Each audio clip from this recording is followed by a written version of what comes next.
자, 오늘은 이스라엘의 죄악과 멸망을 성경에 기록한 이유, 그런 주제로 말씀을 전하겠습니다. 성경에 보면 이스라엘이 복받은 이야기도 있고 또 하나님 말씀대로 잘 산 이야기들도 있는데, 오늘 본문에 보면은 이스라엘이 죄를 진 내용과 또 그 죄 때문에 하나님의 심판을 받아서 광야에서 멸망한 내용을 상당히 자세하게 기록을 하고 있습니다. 자, 왜 하나님께서는 사도 바울을 통하여 오늘 고린도 교인들에게 이 이스라엘이 죄짓고 멸망한 이야기를 이렇게 자세하게 기록하게 하셨을까요? 설교하게 하셨을까? 정답은 뭡니까? 오늘 성경에 있죠? 아까 읽었잖아요, 같이. 왜 기록하게 했다 그랬죠? 말세를 살아가는 우리들에게 본보기가 되게 하기 위하여. 본보기가 되게 하기 위하여 이렇게 기록했다, 그렇게 말씀하고 있습니다. 구약 성경을 해석하고 설교할 때 이것을 어떤 사람들은 구속사적으로만 설교해야 된다 이렇게 주장하는 사람이 있는데, 또 어떤 사람들은 그렇지 않고 이것을 구약 성경의 내용들을 우리가 따라야 될 모범으로 해석하고 설교해야 된다, 그렇게 주장하는 사람들도 있어요. 굉장히 논쟁이 많았습니다. 논쟁할 필요가 없는 거예요. 사실은 둘 다가 필요한 거죠. 둘 다. 그리고 오늘 본문에 보면은 분명히 본보기로 삼기 위해서 기록했다 그랬어요. 무슨 구속사에 뭘 가르쳐주기 위해서가 아니라 이스라엘이 죄짓고 멸망한 이야기를 마지막 때를 살아가는 우리들에게 본보기를 보여주기 위해서. 그 본보기가 뭡니까? 오늘 핵심이 뭐예요? 한 문장으로 말하면 죄지으면 멸망한다, 이 말이에요. 죄지으면 멸망당한다. 한 문장으로 말하면 그겁니다. 오늘 설교 내용의 핵심이 죄지으면 멸망당한다. 자, 사도 바울은 이 광야에 이스라엘이 죄짓고 멸망당한 것을 본보기로 삼아서 이렇게 설교하고 있는 거예요. 광야의 이스라엘은 죄 때문에 약속의 땅에 들어가지 못하고 광야에서 멸망당했습니다. 우리도 죄 지으면 광야의 이스라엘처럼 멸망당합니다. 이렇게 설교하고 있는 겁니다. 이 고린도전서 10장, 특별히 오늘 본문은 우리 장로교 칼빈의 성경 해석을 따르는 우리 장로교 신학자들과 목사들에게는 제일 어려운 말씀이에요. 우리 예정론을 믿기 때문에, 예정론을 가르치기 때문에, 예정론이 뭐예요? 하나님이 선택이 있고 그 선택한 사람은 끝까지 하나님이 지켜서 구원해 주신다는 이 신학이죠. 그런데 오늘 말씀을 읽으면 이스라엘 하나님 택함 받은 백성들입니다. 그런데 그들이 죄를 지어서 약속의 땅에 들어간 사람 두 사람밖에 없어요. 여호수아와 갈렙. 나머지는 다 광야에서 멸망당했어요. 이 이야기를 본보기로, 예로, 거울로 우리에게 이야기하면서 이 당시에 고린도 교인들과 우리들에게 이스라엘처럼 이런 지금 네 가지 죄악이 나오는데, 이 죄를 지으면 이스라엘처럼 멸망한다는 거예요. 멸망한다. 오늘 제가 설교하면서 이 말씀을 예정론과 관계해서 신학적으로 설명하지는 않겠습니다. 이 부분은 제가 설교하면서 많이 설교했죠. 설명을, 행위와 믿음 뭐 이런 주제로 많이 설명을 했어요. 오늘은 말씀 그대로 이 말씀을 한번 우리가 받고 적용해 보도록 하겠습니다. 오늘 바라기는 오늘 예배에 오신 여러분들이 이스라엘처럼 죄짓고 멸망하는 그런 멸망의 본보기가 되지 말고 하나님의 말씀대로 순종하고 거룩하게 살아서 복을 받는 축복의 본보기가 되기를 주의 이름으로 축복합니다. 그렇게 하라고 하나님 말씀 주신 거예요. 오늘 본보기로 삼아서 죄짓고 멸망해라, 그러라고 주신 게 아니라 그렇게 하지 말고 말씀대로 거룩하게 살아서 하나님의 복을 받는 본보기가 되라고 오늘 말씀 주셨습니다. 제가 오늘 할 설교 요약 다 했어요. 사실은 한번 좀 자세하게 한번 보면 들어가 보겠습니다. 자, 바울은 먼저 이 설교를 하기 전에 출애굽 당시에 이스라엘 백성들에게 하나님이 베풀어 주신 은혜를 먼저 기억시키고 있습니다. 1절 4절 한번 읽어봅니다. 시작.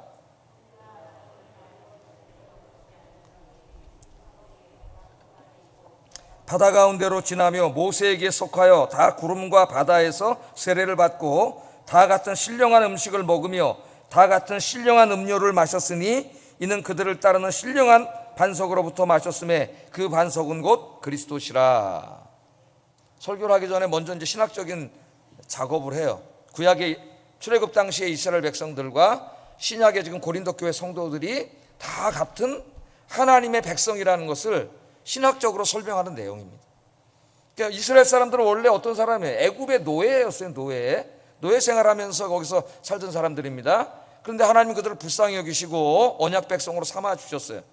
그래서 애굽으로부터 출애굽하게 하시고 가나안 땅이라고 하는 젖과 꿀이 흐르는 축복의 땅을 주시기로 약속하시고 그리로 가게 하셨죠. 출애굽을 시키셨어요. 이제 이 이스라엘 백성들이 40년 동안 그 광야길을 지나가게 되는데 그때 하나님께서 이스라엘 백성들에게 놀라운 은혜를 베풀어 주십니다. 택한 백성으로 삼아 주셨고 또 40년의 광야 생활 동안 광야에서 살 수 있도록 하나님 다 지켜주셔요. 그게 오늘 네 가지로 여기 나오는데, 첫째는 뜨거운 광야길, 햇빛이 얼마나 내리쬐입니까 사막에. 그 지날 때 구름 기둥으로 하늘을 가려주셨다 그래요. 구름 기둥으로. 또 이 구름 기둥은 이제 신약의 바울이 해석할 때 성령으로 해석을 해요. 그래서 구름 기둥이 그들을 햇빛을 가려준 것처럼 신약의 성도들은 성령님이 여러분의 인생을 인도해 주시는 거죠. 둘째는 홍해라고 하는 이 홍해 바다의 직면에 있을 때에 하나님이 홍해 바닷길을 열어주셨죠. 홍해를 갈라주셔서 그 길을 걸어가게 하셨습니다. 홍해가 갈라지지 않았으면 다 죽었겠죠. 애국군대에게. 하나님의 은혜예요. 세 번째는 광야길 지나는 동안 광야에 뭐 먹을 게 있어요? 뭐가 있어요?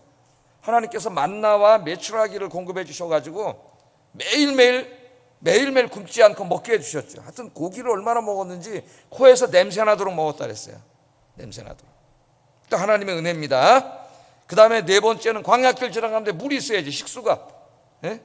이 식수도 하나님께서 공급해 주셨어요. 반석을 치워가지고 생수가 터져서 식수도 하나님 공급해 주셨습니다. 자, 놀라운 은혜를 주신 거예요. 그러니까 이스라엘 백성들은 하나님의 선택함을 받은 백성으로서 저와 여러분처럼 광야길 40년 지나는 동안 하나님의 놀라운 돌보심과 공급하심의 은혜를 받은 그런 사람들입니다. 자, 그런데 그럼에도 불구하고 이제 이스라엘 백성들이 은혜를 저버리고 죄를 진 거죠. 근데 오늘 사도 바울이 단지 이 이야기만 하는 게 아니라 놀라운 해석을 덧붙여요. 해석을. 어떤 해석을 합니까? 이스라엘 백성들이 광야에서 구름 밑으로 지나갔고 홍해 바다를 지나간 사건을 신약 시대의 고린도 교회 교인들이 예수의 이름으로 세례받은 사건과 동일시하고 있습니다. 구름이 물이죠. 홍해 바다도 물이죠.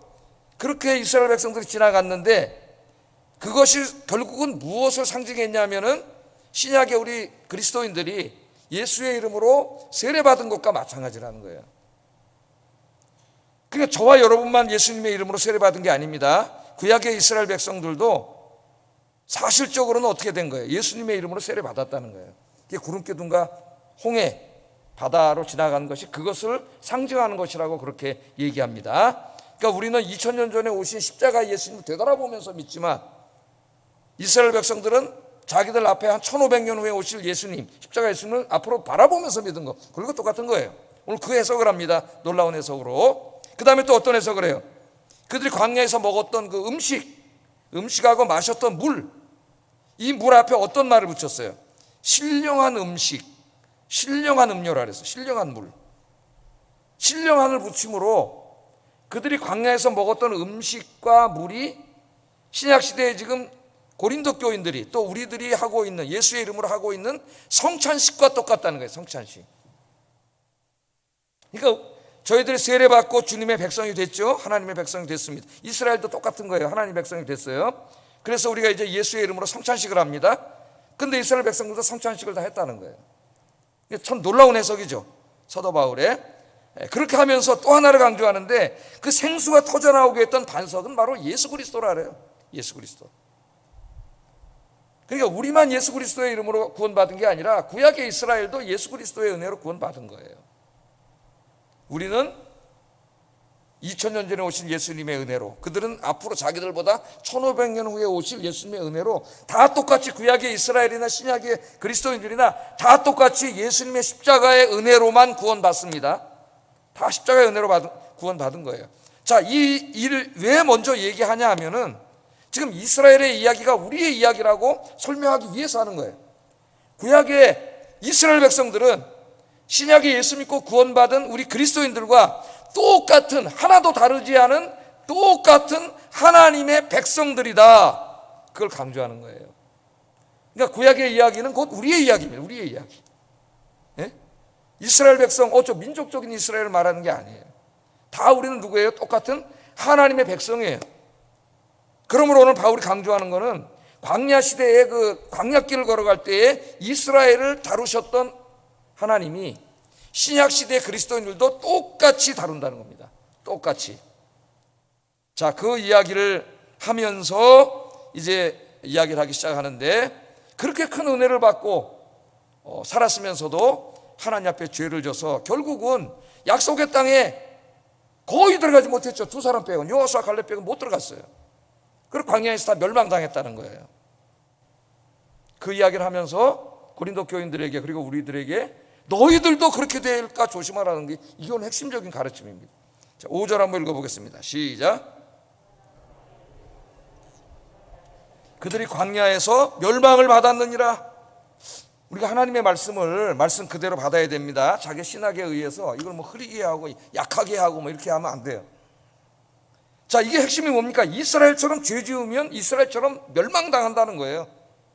구약의 이스라엘이나 신약의 그리스도는 똑같은, 다 예수님의 이름으로 구원받고 세례받고 성찬식에 참여하는 똑같은 하나님의 백성이라는 거죠. 여기 바울이 염려하는 것은 지금 고린도 교회 교인들이 광야의 이스라엘과 같은 지금 똑같은 위험에 처해 있다는 거예요. 바울이 볼 때. 그건 지금 우리들도 마찬가지입니다. 그래서 우리는 이 말씀을 통해서 우리 자신을 돌아봐야 돼. 굉장히 중요한 말씀이에요. 그러면 이스라엘은 도대체 광야에서 어떤 죄를 지었길래, 어떤 죄악을 저질렀길래 그들이 약속의 땅, 약속을 해주셨는데 가나안 땅에 우리에게 천국을 약속해 주신 거나 마찬가지예요. 2명만 들어갔어요. 2명. 모세도 못 들어갔어요. 2명만 들어갔어요. 나머지 다 멸망을 했어요. 자, 어떤 죄를 지었길래 이렇게 됐느냐? 여기 이스라엘이 지은 죄가 오늘 4가지 나옵니다.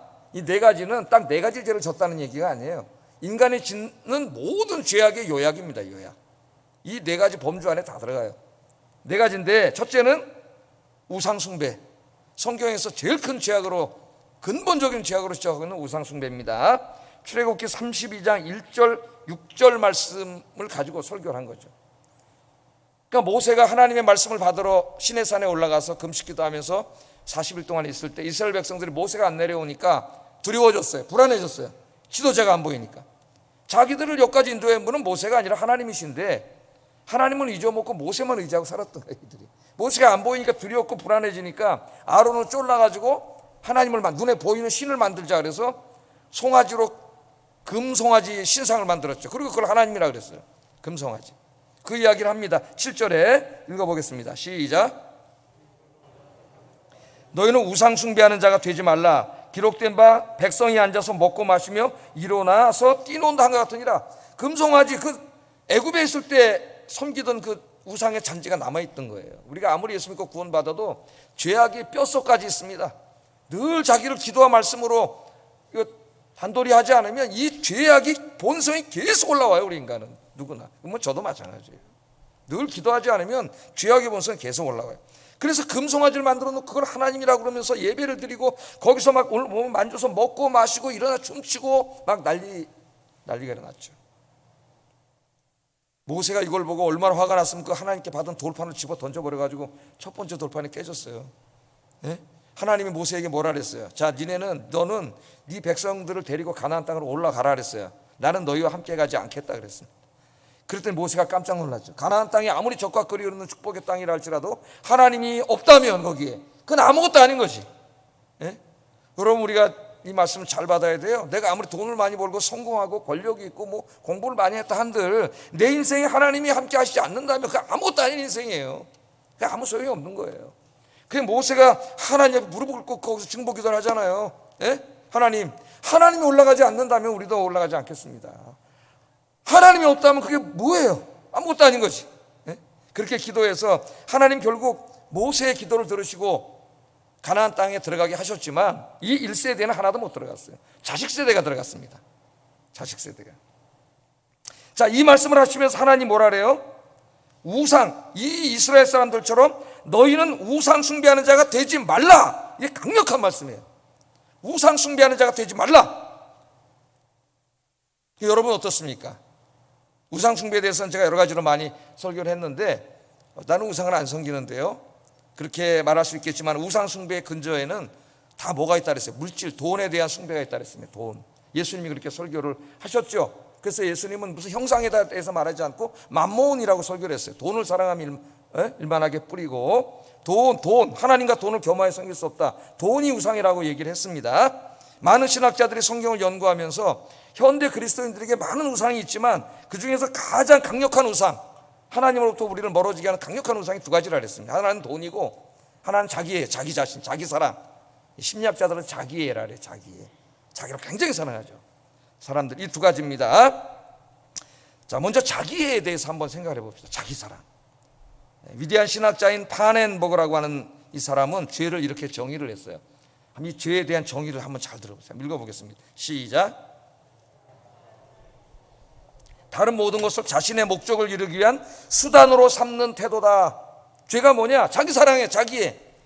왜 맨 처음에 사탄이 타락을 했습니까? 하나님보다 자기를 더 사랑하고 자기가 하나님보다 높은 자리에 올라가고 싶어서 여기서 타락을 한 거예요.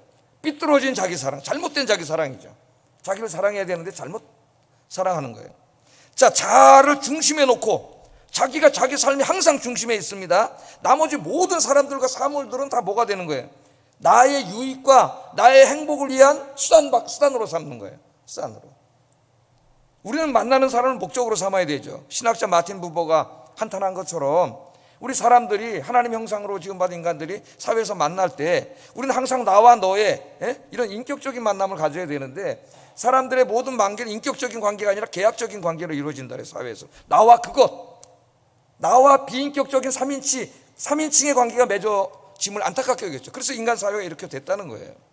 그래서 우리 그리스도인들은 모든 사람을 수단으로 삼지 말고 목적으로 삼고 나와 너 하나님의 형상대로 지음받은 그 사람을 목적으로 삼는 거죠.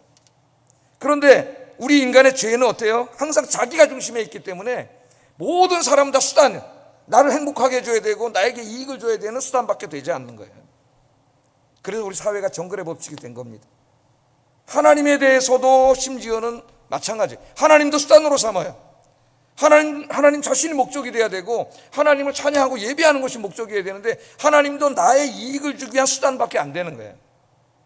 자기가 하나님보다 위에 있는 거죠.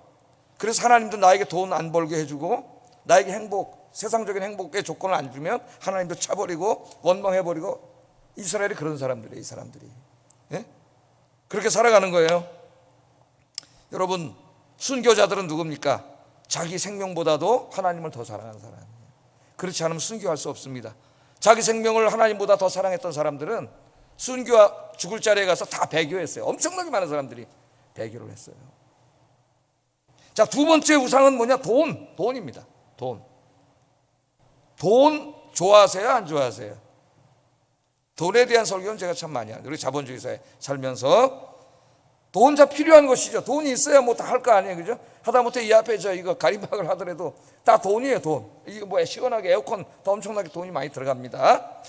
자, 우리는 칼빈의 신학을 따르는 장로교인들이죠, 장로교인. 칼빈의 이제 그 신학이 영국에 가서 장로교가 됐고 이제 그 청교도들로 해서 그 신학이 우리 한국에 들어온 겁니다. 선교를 통해서. 또 유럽에 있는 칼뱅주의자들을 우리가 유럽 개혁파라 그러고 저 프랑스에 있는 칼뱅주의자들은 위그노라 그래요. 위그노. 좀 이렇게 다르죠. 그런데 칼빈은 이 부 자체를 죄악시하지 않았습니다. 칼빈은 그리스도인들이 직업을 갖고 근면하게 일해서 이윤을 남기는 것을 오히려 그리스도의 소명으로 봤어요. 뿐만 아니라 우리가 하나님의 예정론에 의해서 선택받고 구원받은 자라고 하는 것을 우리의 삶 속에 보여주는 징표로 봤습니다. 징표로. 그러니까 우리가 어떤 직업을 갖고 직업 노동을 통해서 근면하게 열심히 일하면서 근면하고 성실하게 일해야 되죠. 그렇게 또 그 번 돈으로 사치하지 않고 검소하게 살면서 그 돈을 저축하고 이렇게 살아가는 것을 소명으로 봤다니까요. 구원받은 사람의 삶의 징표로 봤어요. 징표로. 물론 칼빈은 우리가 사업을 하거나 직장 생활을 하는데 부 자체를 목적으로 보는 것은 반대했습니다. 그러면 부가 우상이 되는 거예요. 하나님의 영광이 목적이죠. 부가 목적이 돼서는 안 되고 돈을 벌어서도 그걸 사치와 허영에 낭비해서는 안 된다. 검소하게 근검전략하고 우리 하나님의 영광을 위해 써야 된다 이렇게 가르쳤지만 부 자체를 부정하지는 않았어요. 그래서 이 막스 베버라고 하는 사람이 사회학자의 법학자인데 뭐 이 책이 쓰여진 지는 이미 100년이 지났기 때문에 고전이지만은 그 유명한 저서가 이제 프로테스탄트 윤리와 자본주의 정신이라는 책이 있어요. 칼 마르크스의 자본론과 함께 쌍벽을 이루는 하나는 공산주의의 성경이고 하나는 자본주의의 성경이라 할 수 있는 그런 책입니다. 이 막스 베버가 이 프로테스탄트 윤리와 자본주의 정신에서 근대 유럽의 이 자본주의의 근본 정신이 어디에서 유래했는가를 연구를 해요. 그 쓴 논문이 바로 이 책입니다. 방대한 이 논문인데요. 여기서 근대 자본주의 정신을 탄생시킨 것을 이 청교도들의 신앙으로 봐요. 신앙의 정신. 그게 뭐냐면은 청교도들이 가르쳤던 근면성실. 누구나 그리스도인들은 자기 합당한 직업을, 그게 전문 직업이든 뭐 사업을 하든 기업을 하든 자기 직업을 가지고 근면성실하게 일해야 된다. 그래서 돈을 벌어야 되는 거죠. 이익을 남겨야 되고, 그 다음에 번 돈은 검소하게 써야 된다. 그 다음에 저축해야 된다. 그렇게 가르치니까 돈을 벌어서 낭비하지 않고 사치하지 않고 돈을 검소하게 쓰고 저축을 해서 은행에 갖다 저축하니까 그 돈이 모여가지고 자본이 축적이 되고 그 자본으로 다시 재생산을 함으로 자본주의가 만들어지는 토대가 됐다는 거예요. 물론 뭐 이 막스 베버를 긍정하든 부정하든 이건 굉장히 중요한 책입니다. 자, 그런 주장을 했어요. 그러니까 자본주의 정신에 지금은 이제 타락한 자본주의래 가지고 그런 정신이 다 없어졌지만 원래 자본주의 정신은 그렇다는 거예요. 청교도의 그 근면성실, 검소, 저축 이런 정신이 자본주의 정신이 됐다고 이야기를 합니다. 자, 감리교의 창시자였던 요한 웨슬레이 여러분 아시죠? 요한 웨슬레이도 직업과 부에 대한 칼빈의 사상을 그대로 받아들였어요. 그래서 성도들에게 가르쳤습니다. 신학자로서 목회자로서 그렇게 가르쳤어요. 자, 여러분들 그리스도인들은 자기 직업을 가지고 게으르면 안 됩니다. 열심히 일해야 됩니다. 열심히 일해서 이익을 남기고 돈을 벌어야 됩니다. 그러나 그것을 부 자체가 목적이 되면 안 됩니다. 하나님의 영광이 목적이 되어야 됩니다. 번 돈은 사치와 허영에 낭비하지 말고 검소하게 사용해야 되고 남은 돈을 저축해야 됩니다. 이렇게 가르쳤죠. 그렇게 가르쳤더니 자연스럽게 이 가르침을 받고 실천한 사람들은 재산이 늘어나는 거죠. 부가 늘어나는 거예요. 부자가 되는 거예요. 쉽게 얘기하면은. 자, 그렇게 되어가는 중에 웨슬레이가 큰 문제점을 발견하게 됐어요. 그렇게 가르쳤더니 감리교인들이 다 잘 살게 됐다. 이게 물론 이제 뭐 어려운 사람도 있었겠지만 대부분 잘 살게 됐어요. 그런데 그들의 이 부가 다시 이들을 하나님으로부터 멀어지게 하는 일이 발생하게 되는 거예요. 이거 가지고 고민했던 사람이 요한 웨슬레이입니다. 그래서 이 고민하는 내용, 이 글을 한번 제가 읽어드리고 싶어요. 한번. 중요한 말이기 때문에 신학자의 목회자가 고민한 내용입니다. 자, 내가 우려하는 것은 부가 증가한 곳에서는 거기에 비례해서 신앙의 중요한 핵심은 감소했다는 것이다. 돈이 많아지면서 신앙생활 열심히 안 하더라는 거예요. 그래서 나는 참된 신앙의 부흥이 오래도록 지속될 수 있게 하기 위해서는 어떻게 가르쳐야 되는가를 알지 못하겠다 이게. 성경 말씀대로 가르쳤어요. 그렇게 살았는데 저들이 돈이 많아지니까 오히려 하나님으로부터 멀어지니까 나 이거 어떻게 해야 되지? 목회자로서 이랬다는 거예요. 자, 왜냐하면 신앙은 검소와 절약을 낳을 수밖에 없고 그런 미덕들은 부를 낳을 수밖에 없지만 부가 증가하면 거기에 비례해서 온갖 형태의 교만과 정욕과 세상에 대한 집착이 증가하기 때문이다. 감리교도들은 어디에서나 근면성실하게 일하고 검소하게 절약하며 살아가고 있고 그 결과 그들이 소유하게 된 재산도 점점 늘어간다. 그죠? 물론 이제 21세기 경제에는 안 맞는 부분도 있습니다. 투기꾼도 많고 뭐 그래가지고 자, 하지만 거기에 비례해서 그들의 교만과 정욕, 즉 육체의 욕망과 눈의 욕망과 삶의 교만도 함께 들어간다. 이렇게 해서 신앙의 껍데기는 남았지만 신앙의 정신은 빠르게 사라지고 있다. 이 순수한 신앙이 이렇게 계속해서 타락해가는 것을 막을 수 있는 길은 정녕 없단 말인가? 자기는 목회자로서 신학자로서 성경대로 가르칠 수밖에 없는 거예요. 가르쳤더니 그들이 열심히 직장을 가지고 다 게을르지 않고 일을 해서 돈을 벌고 검소하게 살고 저축을 하고 재산이 들어가고 이렇게 참 좋은데 그 재산 때문에 더 신앙생활을 잘해야 되는데 대부분이 신앙생활이 엉망이 되는 거예요. 그 부에 빠져가지고 정령 없단 말인가? 그렇다고 해서 사람들이 근면성실하고 검소하게 전략하며 사는 것을 막을 수는 없다. 그렇게 가르쳐야 되는데 성경이 가르치니까 내가 어떻게 해야 되는가? 고민을 했어요. 신학자로 목회자로서 너 어떻게 가르쳐야 되지? 자기가 가르친 게 오히려 하나님을 멀어지게 하네. 저 사람들이 그래서 이런 결론을 내립니다. 이 결론이 굉장히 중요한 결론이에요. 요한nes 웨슬레이가 이렇게 훌륭한 사람이라는 걸 내가 이 책을 읽다 알았어. 자, 할 수 있는 한 돈을 벌어서, 돈 많이 버세요 여러분. 할 수 있는 한 저축하는 사람은 이 땅에 재물을 축적해 두지 말고 할 수 있는 한 베풀어서 더 많은 은혜를 받고 하늘의 재물을 쌓아야 한다. 이게 결론입니다. 열심히 일하라는 거예요. 돈을 벌고 검소하게 사치하고 허용하지 말고 검소하게 돈을 쓰고 저축해서 그럼 부가 늘어나겠잖아요. 그러나 부를 축적해서 자기가 갖지 말라는 거예요. 그러면 거기부터 시험이 들어. 우상이 돼. 돈이. 그 돈을 베풀어, 하나님의 영광을 위하여 쓰고 어려운 이웃도 도와주고, 그렇게 하면 돈을 벌어도 은혜가 더 넘치고 결국은 이 모든 재산은 하늘의 보화로 다 쌓인다는 거죠. 하나님 나라, 영원한 나라에. 할렐루야. 요한 웨슬레의 이 결론은 사실은 바울이 이미 가르친 말씀이에요. 디모데전서 6장 10절 한번 읽어보겠습니다. 시작. 미혹을 받아 믿음에서 떠나 많은 근심으로써 자기를 찔렀도다. 돈을 벌지 말라는 게 아니라 돈을 사랑하기 때문에 이게 악의 뿌리가 되는 거예요. 돈을 사랑하기 때문에. 그러면서 해결책도 디모데전서 6장 17절 18절에 이렇게 제시를 해서 읽어보겠습니다. 시작. 마음을 높이지 말고 정함이 없는 재물에 소망을 두지 말고 오직 우리에게 모든 것을 후히 주사 누리게 하시는 하나님께 두며 선을 행하고 선한 사업을 많이 하고 나누어 주기를 좋아하며 너그러운 자가 되게 하라. 아멘. 저 성경에 다 있는 말씀이잖아요. 제가 여러 번 읽어드렸던 말씀이에요. 우리 그리스도인들은 근면해야 됩니다. 게으르면 안 돼요. 근면해. 자기가 맡은 일에 근면하고 성실하게 일을 해야 됩니다. 어디에 가서 무슨 일을 하든지 근면 성실. 이거 기독교인의 제일 중요한 거예요. 게으르고 나태하고 어디 가서도 요령 피우고 그런 사람들은 구원받지 못한 사람들. 그리스도인은 근면 성실해야 됩니다. 하나님께서 주신 생업의 터전에서 근면 성실하게 일해서 부를 생산해야 합니다. 그러나 일하는 목적이 부 자체가 되어서는 안 되고 번 돈을 사치와 허영에 대한 욕망을 충족시키는 데 낭비해서도 안 됩니다. 그리스도인은 근면 성실해야 됩니다. 검소해야 됩니다. 절약해야 됩니다. 그런 삶을 살면 당연히 자신의 부가 증가할 것입니다. 그때 조심해야 합니다. 나의 부가 나의 하나님이 될 수 있습니다. 부는 하나님의 뜻대로 산 사람이 누리는 복이면서도 우리들을 하나님으로부터 다시 멀어지게 하는 사탄의 수단이 될 수 있습니다. 우리가 근면하게 일해서 돈을 벌고 검소하게 살아야 하는 것은 부 자체를 축적하기 위해서가 아니라 하나님이 기뻐하시는 일에 쓰기 위함입니다. 할렐루야. 그러면 요한 웨슬레이가 말했듯이 돈 벌면서 죄도 안 짓고 은혜도 넘치고 더 하나님 나라의 보화가 더 쌓이고, 할렐루야.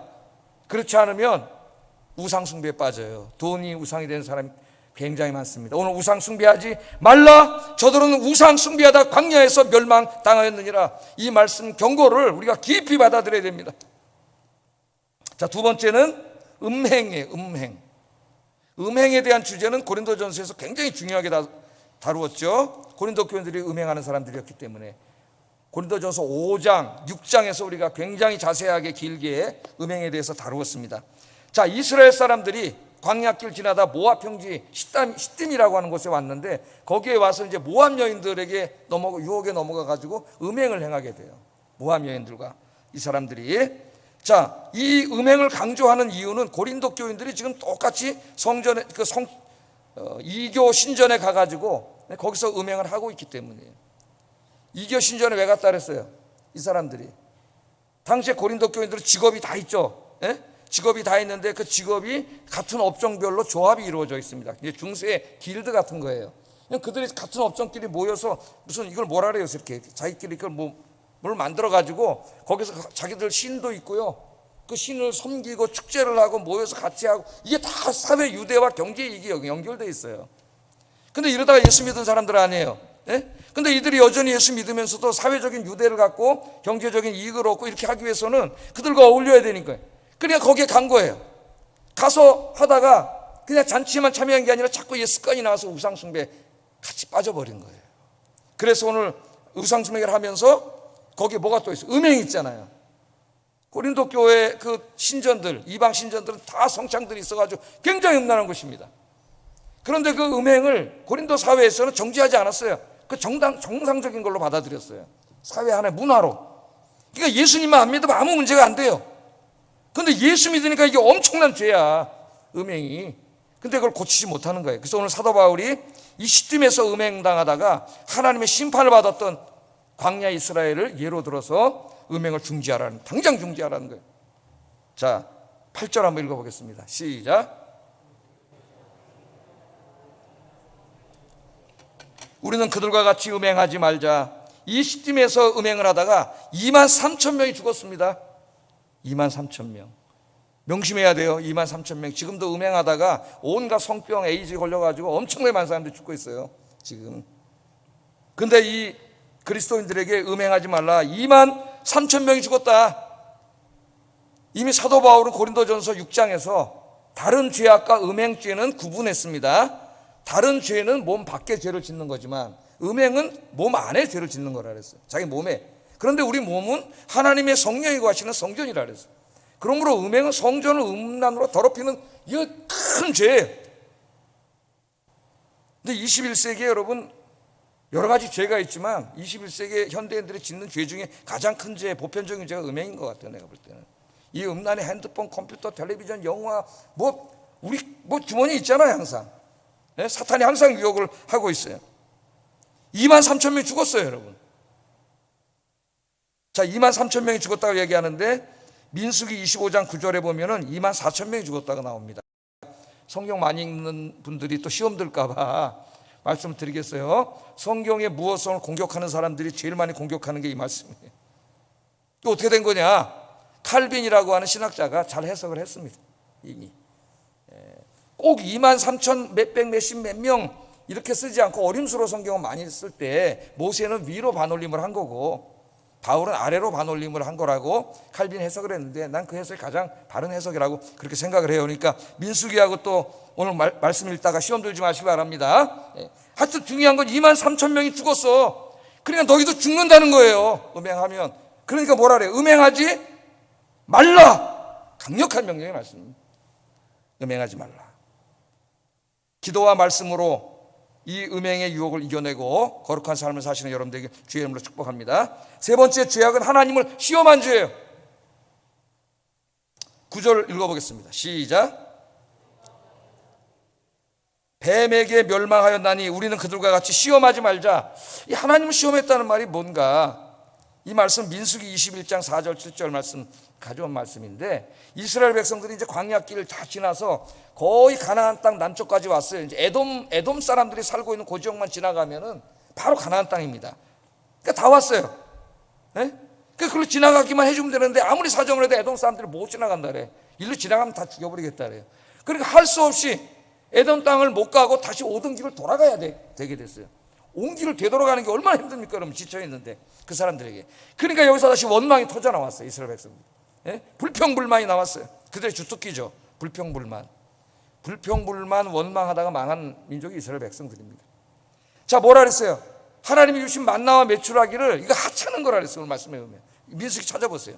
이 하찮은 것들 이런 거 맛대가리도 없는 것들 이런 것들이나 맨날 주시고 아니 우리를 다 죽이려고 이 광야로 이끌어 왔느냐 그러면서 하나님 원망하기 시작, 불평하기 시작합니다. 그런데 이스라엘은 이미 여러 번 같은 죄를 졌어요. 근데 그때마다 하나님이 용서해 주셨어요. 많이 용서해 주셨어요. 근데 이들이 하나님이 계속 용서해 주시잖아요. 아, 죄를 지면 무슨 일 당할까? 이랬는데 아무 일도 없거든?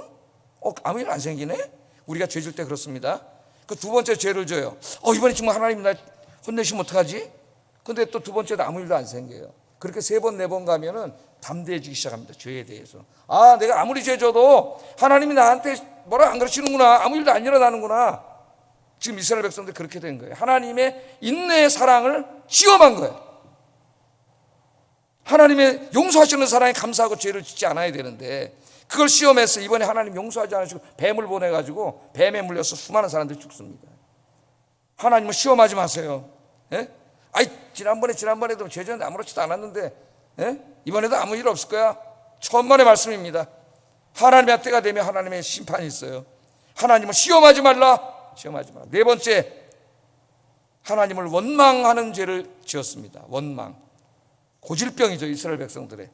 10절 한번 읽어보겠습니다. 시작. 그들과 같이 원망하지 말라. 이스라엘 백성들은 결국 불평불만 원망하다가 광야에서 망했습니다. 자, 하나님께서는 우리들을 사랑하셔요.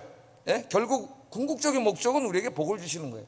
영원한 하나님 나라에서 주님과 함께 영원히 행복하게 살게 하는 게 하나님의 목적입니다. 그런데 이제 우리가 이 땅에 살아가는 동안 하나님께서 우리를 연단시키시고 훈련시킬 때가 있어요. 우리 인생의 광야길이 있을 수 있습니다. 광야길은 힘든 곳이에요. 먹고 살 게 마시는 물도 없는 곳이에요. 힘들어요. 근데 광야길을 걷게 하실 때에는 하나님 이스라엘 백성들 훈련시켜서 가나안 땅에 들어갔을 때 더 많은 복을 받고 하나님의 열방의 빛이 되는 소명을 감당하게 하기 위해서 훈련시킨 거죠.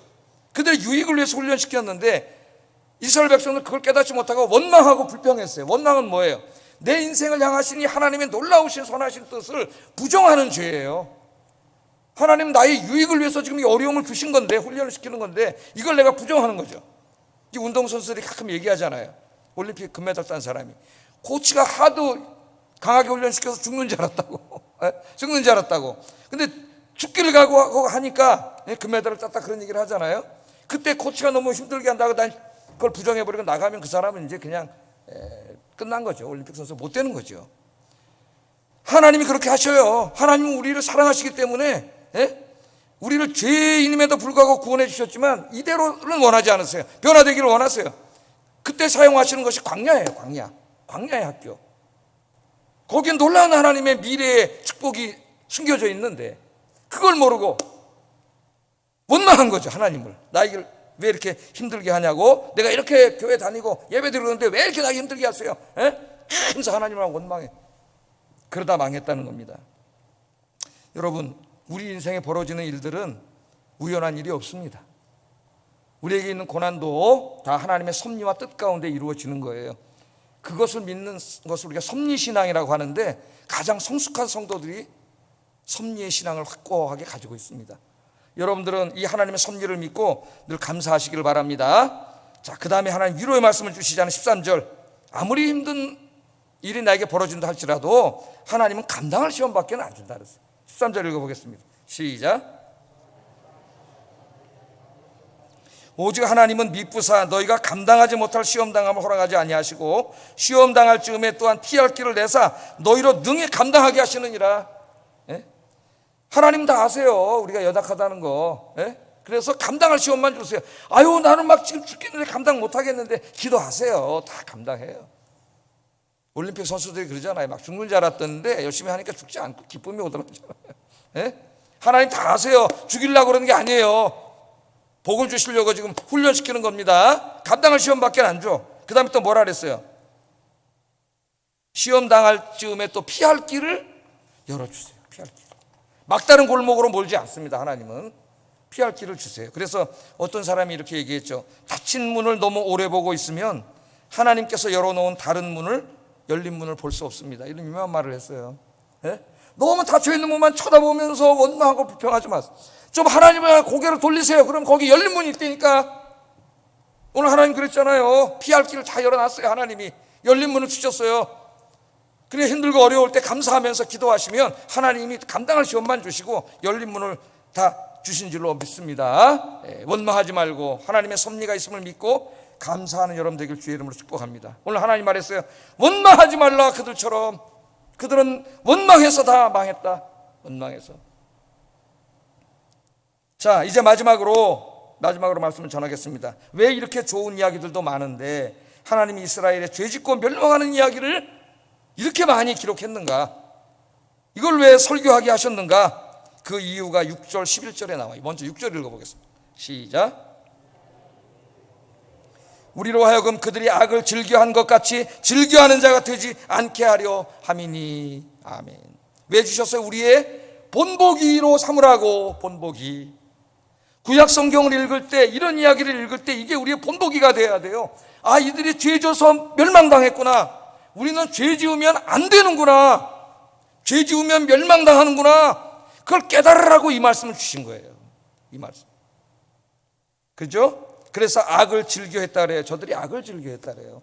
악을 즐겨하지 말라. 그렇게 말씀을 합니다. 11절도 한번 읽어보겠습니다. 시작. 또한 말세를 만난 우리를 깨우치기 위하여 기록되었느니라. 뭐 같은 말씀이지만 본보기가 되어서 말세를 살아가는 우리 모두, 고린도 교인들만이 아니라 우리 모두를 깨우치려고. 여기 본보기를 이전에 개역성경에서는 거울이라고 번역했어요. 거울. 여러분, 거울을 보면은 자기 모습이 보이잖아요. 그죠? 저도 아침에 올 때 다 이렇게 보면은 드라이를 싹 하고 또 좀 옛날에 저 드라이 싼 걸로 하다가 머리를 태운 적이 몇 번 있어요. 머리가 타더라고 진짜. 그래서 이제 좀 더운 드라이기로 싹 하니까 머리도 잘 싹 넘어가고, 거울을 보고 이렇게 우리 모습이 보여요. 하나님의 말씀의 거울을 보면 우리의 모습이 보여요. 이들의 네 가지 죄를 보면서 우리의 모습이 보이잖아요. 거기에 거울이 돼야 돼. 아, 이렇게 살다 멸망당했구나. 나에게도 이런 모습이 있구나. 우상 숭배하지 말라 그러셨는데, 음란하지 말라 그러셨는데, 하나님을 시험하지 말라 그러셨는데, 하나님 원망하지 말라 그러셨는데, 나에게 이런 모습이 있으면 안 되잖아요. 이걸 깨우치게 하기 위해서 주셨다는 거예요. 거울로. 여러분, 저 이 거울, 옛날 사람들은 색경이라 그랬는데 색경만 보지 마시고 말씀의 거울을 좀 보시기 바랍니다. 말씀의 거울. 자기의 모습이 보여요. 어떤 사람은 고린도 교회 사람들 중에 이 말씀을 들으면서 교만한 사람이 있었어요. 아, 나에게는 해당되지 않습니다. 나는 성령 충만한 대단한 사람입니다. 그 사람들이 얼마나 위험한 사람인가.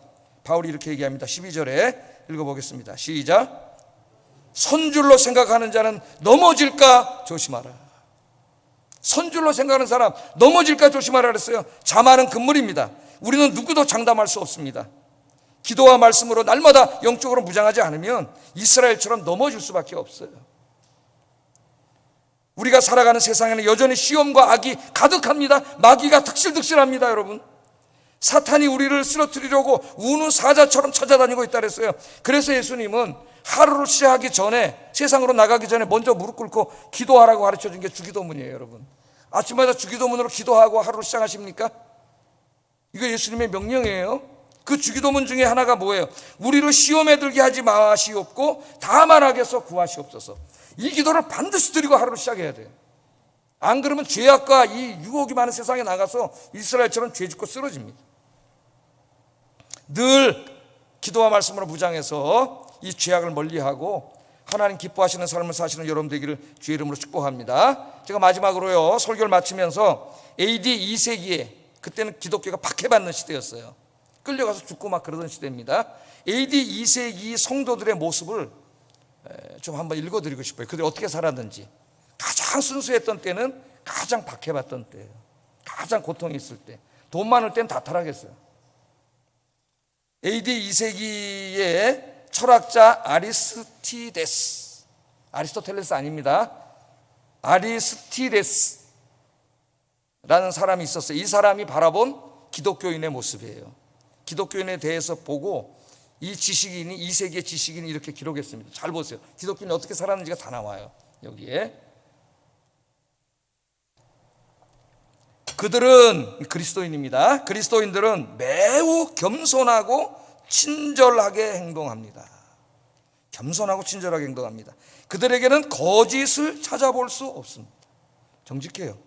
그들은 과부를 무시하지 않으며 고아를 서럽게 하지 않습니다.